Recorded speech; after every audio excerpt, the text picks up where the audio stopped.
រមុំមកពីភូមិណាដើររសងសាមែនទេ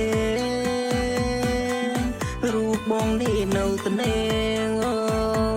យមិនតន់មានទេចាំងចិត្តអើយកន្លងក្នុងភូមិច្រើនណាស់វងមិត្តបងស្អាតដាច់គេ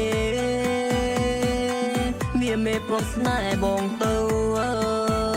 យស្រីពៅយើងភូមិចិត្តគ្នាអើយស្រែមប៉ិនបងល្មមទេគុំងារសុំស្ដីងារចាបងឈាមដូចស្មងស្នេហាអើយរៀមនឹងចូលសួរតាមតម្រា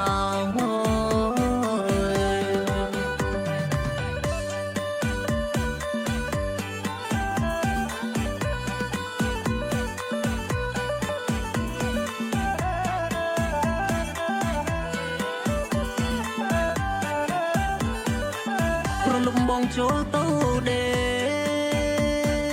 បិទភ្នែកឃើញតែស្រីពើ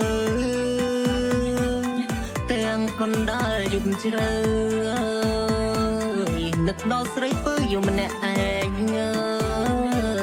ឲ្យតែបងដើរម្ដងម្ដង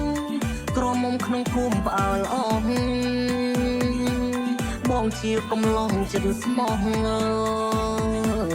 ផ្អើលអស់ក្រមុំស្រុកស្រែប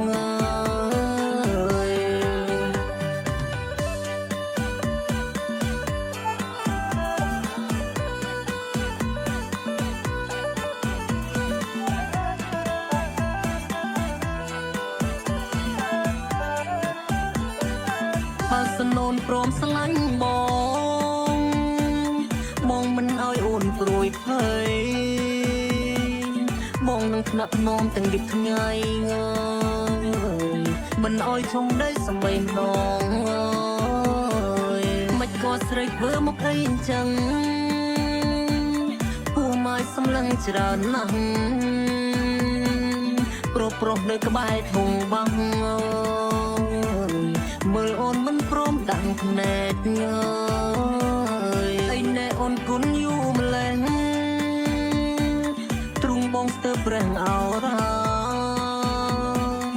ឬមួយគេរៀងសងហាងបានជាជីវ៉ាជ្រើម្លេះ